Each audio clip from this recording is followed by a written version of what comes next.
서 있던 두 여성이 눈치를 보며 멀찌감치 자리를 피합니다. 대화를 하다가도 기침하는 사람을 보자 황급히 자리를 옮깁니다.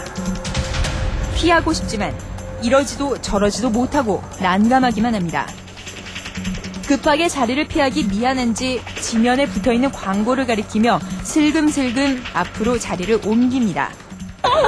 했는데 그거 관련해서 한 가지. 또 저분이 마스크 쓰셨는데 막 심하게 기침을 하시니까 왠지 걸리신 분 같아가지고 좀 피하게 됐죠. 네, 9월, 10월 달에 좀 심해진다고 하고, 그다음에 뭐 회사나 학교에서도 건물을 아예 그 층을 폐쇄할 만큼 이렇게 뭐 방송에서 그런 식으로 보도가 나오니까 당연히 저희도 무섭고.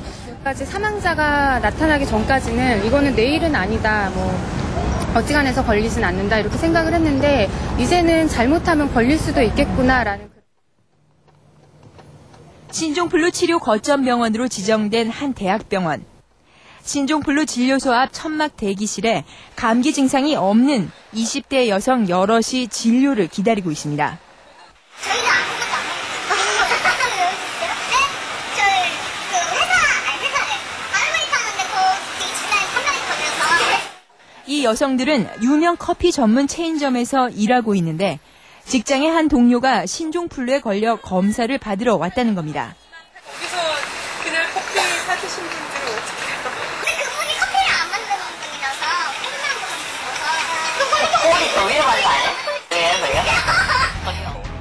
신종플루의 치사율은 0.1%, 1000명당 1명꼴로 일반적인 계절 독감과 비슷합니다. 그러나 전염력이 3배 이상 빠르고 계절 독감이 65세 이상 노인이나 당뇨와 같은 고위험군 환자가 주로 사망하는 데 비해 신종플루는 전체 사망자의 20-30% 정도가 젊은 층이라는 점이 다릅니다. 일부 전문가들은 신종플루의 위력이 과대평가됐다면서 지나치게 공포심을 가질 필요는 없다고 말합니다. 전 국민이요. 바이러스가 안 들어왔다고 생각할 수는 없어요. 다 들어왔습니다. 들어왔는데 이겨낸 거거든요. 따라서 병을 나타낸 걸 현증으로 따져서 지금 3,900명으로 따진다면은 전 국민이 바이러스가 들어왔는데 이겨나가고 있다. 이제 이런 뜻이거든요. 그래서 앞으로는 환자 수도 상당히 줄어들 것입니다. 그러나 신종플루의 위력이 아직 검증되지 않은 만큼 최악의 상황을 가정하고 대비해야 한다는 의견이 더 많습니다.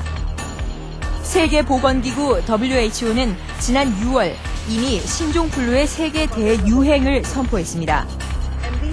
또 미국 대통령 과학기술자문위원회가 지난달 24일 발표한 보고서에 따르면 올 가을과 겨울 미국 인구의 30%에서 50%가 신종플루에 감염돼 180만 명이 병원 치료를 받게 되고 3만에서 9만 명이 사망할 수 있다고 경고하고 있습니다. 새로운 전염병, 우리가 경험해보지 못한 전염병들이 주는 공포감은 사실 상당하거든요. 그러니까 신종플루에 대한 공포가 지나치다 또는 그 위력이 과장돼 있다 이런 지적이 일부 있긴 하지만 아직은 안심하기 이르고 좀 더 신중하게 지켜볼 필요가 있다는 의견이 더 우세하다는 얘기인데요.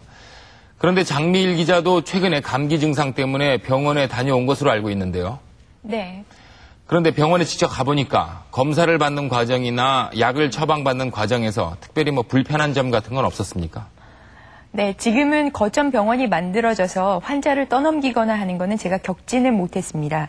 그런데 특이할 만한 점이 있었다면 그 진료하는 의사 선생님들이 특히 그 타미플루 처방에 있어서는 자신의 소견보다는 정부 지침을 근거로 설명을 한다는 점이었습니다.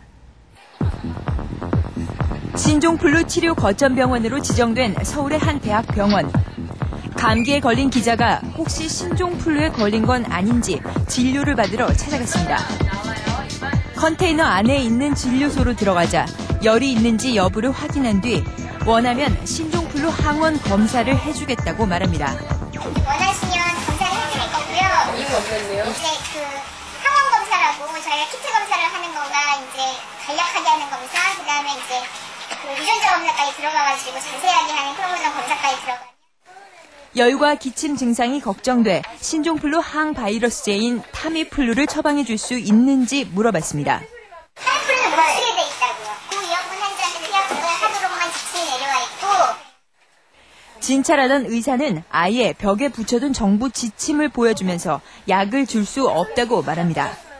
제가 드리고 싶어도 사실은 약을 드릴 수 없도록 돼 있고, 여기 보시면 기준에 해당되지 않는 경우 처방 시 정부의 항바이러스제 제품 지침에 유발됨으로 타미플루 처방을 받으실 수 없습니다라고 돼 있어요.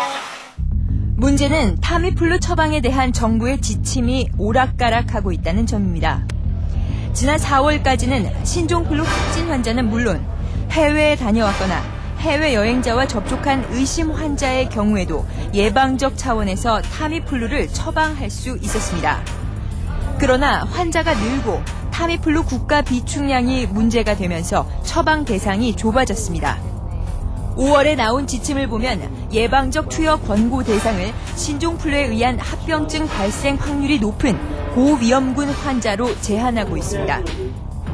고위험군이란 65세 이상의 노인이나 폐질환, 심혈관 질환자나 당뇨병 환자, 임신부, 6살 이하의 소아 등을 가리킵니다.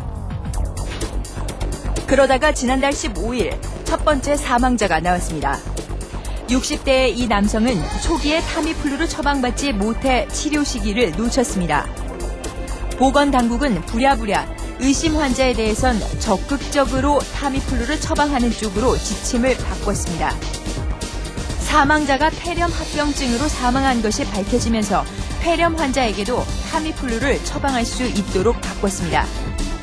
그러다가 사망자가 계속 생겨나자 당국은 지난 6일 지침을 더욱 완화합니다.